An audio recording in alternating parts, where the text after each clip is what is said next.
Hello everybody, Ben Rogers here, the Raptors Digest. Riker, we have another Kawhi Leonard update. The saga continues, and currently Kawhi still is undecided on what team he's going to choose to play for next season. We got an update from Chris Carter, who seems to be the most locked in on the situation currently. He tweeted today that after looking like we would find out today, we will not. Kawhi is still undecided and is not going to finalize his decision today.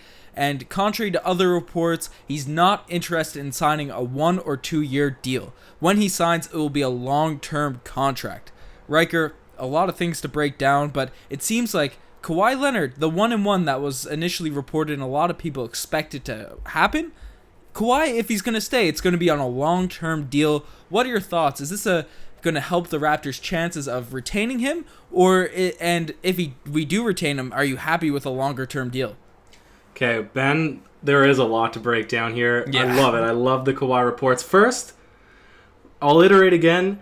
We're bumping up our presence on the other podcast platforms, wherever you listen to your podcast offline. So if you want to be entered for a chance to win some giveaways, we're giving away one for sure, at least. Go over, just like it, and rate it, and leave a comment. And that's on any of the podcast channels, and then you automatically will give away next week some prizes. But Ben, my reaction to this is, regardless now of what happens, because my fantasy was that Kawhi was going to he'd want to run it back at least once. Yep. Right? But then he'd want to set himself up so that he's not into a long-term deal. He'd be eligible to go get the Supermax on any team.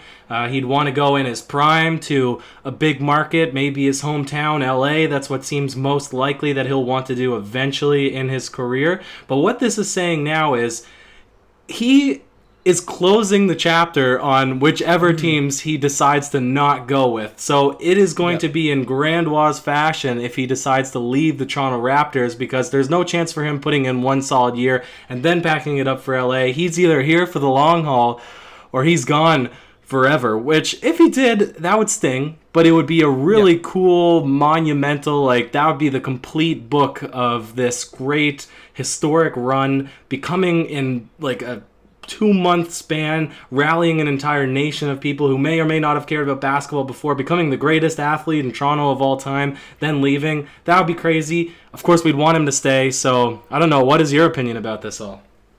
Well, as you mentioned, there's a lot to take in, and I'd say you brought up a point there.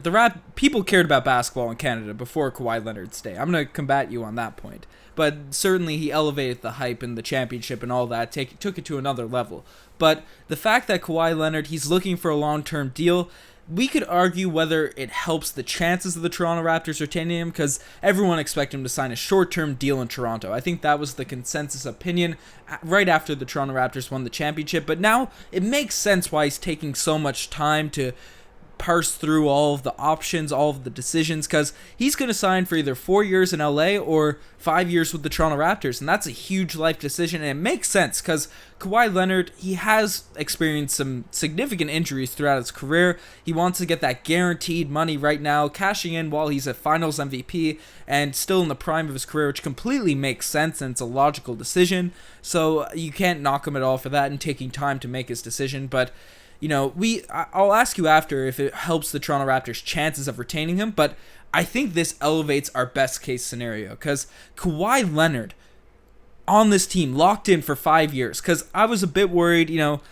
yes, if he stayed, ideally we want him to stay no matter what situation it's in, but if he stayed for that 1 year, 1-1 sort of contract, we'd be worried all of next season if he stay or if he's going to leave for LA after 1 year, and we'd have to go through the cycle all over again. I think it would just get exhausting as a Toronto Raptors fan. So if we could have Kawhi locked in for 5 years, we're going to be a super team. We're going to be a top-notch team. Maybe not championship, but we're guaranteed. I think we, with Masai Ujiri, will remain in championship contention.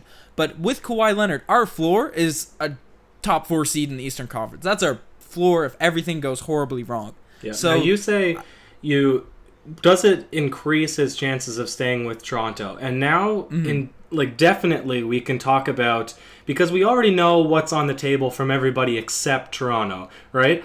We know what the city of Toronto and the fans of Toronto have put on the line in order of offering him things, right? And we've talked about how that may or may not be an extra pull.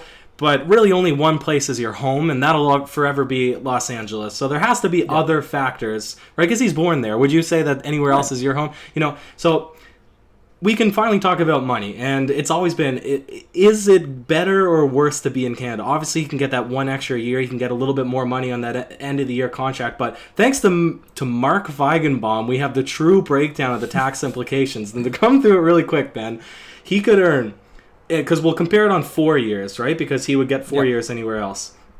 As a resident in Toronto, okay, or Toronto, don't need to add that hard T in there. He'll pay $11.8 million in taxes, plus, that's Canadian taxes, plus 7.7 to the federal U.S. tax for a total of $19.5 million. So he'll keep $17 million a year as a Toronto player living in Toronto, right? Yep. If he goes to L.A., say, he would make same $140 million, and then California is the highest tax state, so he'll pay $17.6 million in their federal and state tax, and he'll keep $17.4 million each year. So he'll keep $0.4 million more on par year over year if he played in LA as opposed to Toronto. But because of the NBA collective bargaining agreement, the Raptors can pay a signing bonus up to 15% of the total compensation, and if he structures where he's living, his residency properly, then he could actually end up getting an extra $4.2 million over his 4 years. And so each year, and end up getting $80.6 million post-tax compared to $69.6 million. That's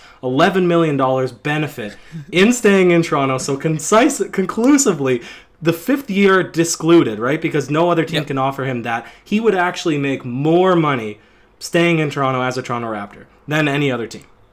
Ryker, I love that Queen's Commerce coming out full form on the podcast, and that's something that's also very encouraging and a factor he's going to have to take into account, and another beneficial thing for the Toronto Raptors and Kawhi signing long term. So that's very encouraging because we saw some different reports, and I saw that breakdown as well.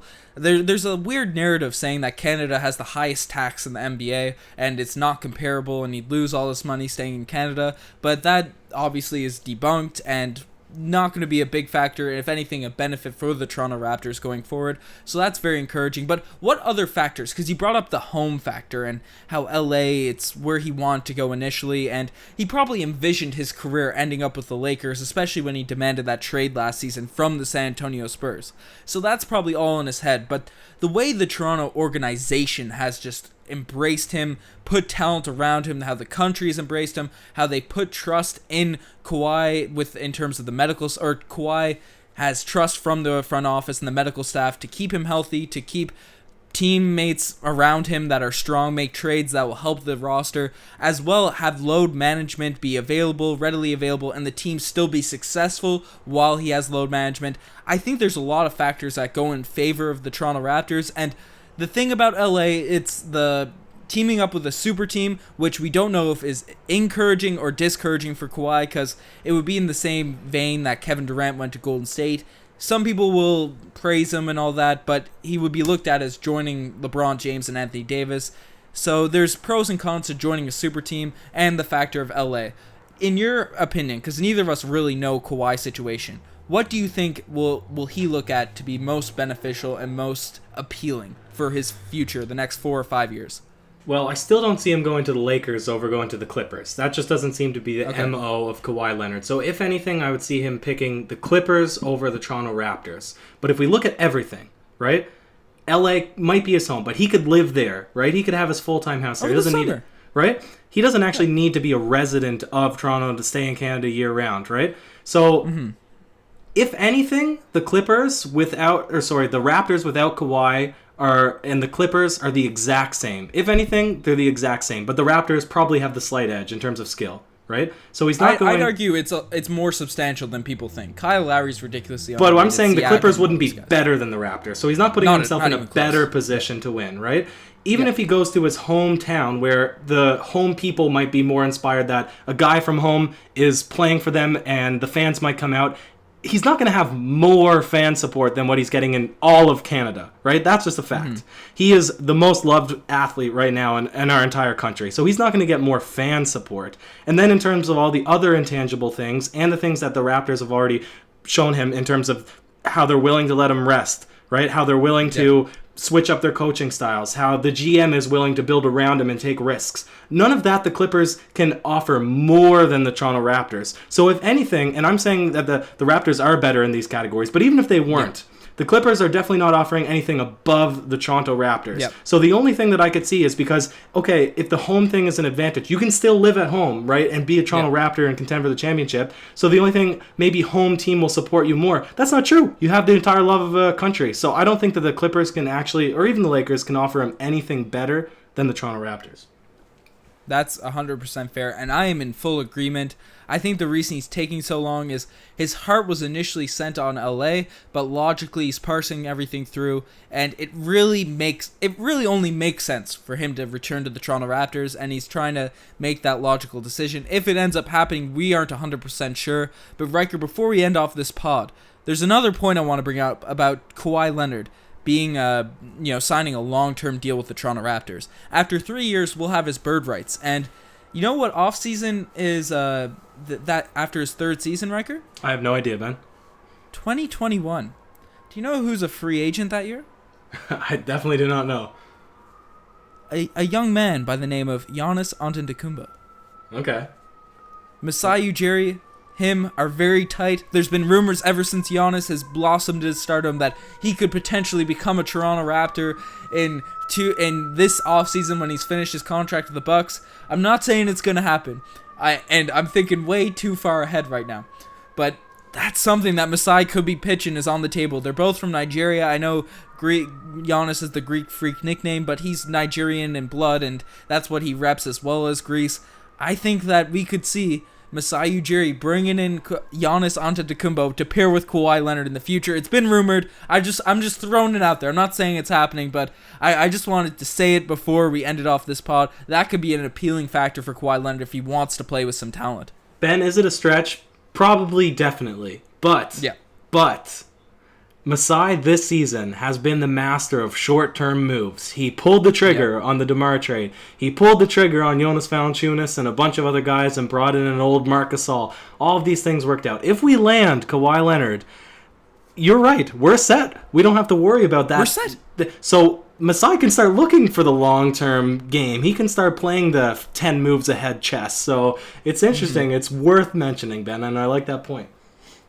Certainly, there was memes flying around that there was no word spoken at the Raptors meeting. It was just $190 million and a picture of Giannis in a Raptors jersey in that meeting. So I'd love to be there. I'd love to be inside the head of, like a fly on the wall in all of these meetings just to know what's going on. But we have to read all the information like you guys and break it all down. So let us know what you guys think. Do you think Kawhi Leonard will stay or not? Reports after reports are happening. Both Ryker and I haven't changed our opinions, but we want to hear what you guys think as everything moves along. You're the best for making it this far. Check out the Twitter, the Instagram, all that cool stuff. As Ryker mentioned at the beginning of the podcast, check us out on the other podcasting platforms. Leave us a review, a rating, comment down below, and like a comment, whatever, however the rating system will work. We want to see you guys over there. So, Ryker, do you have any last words?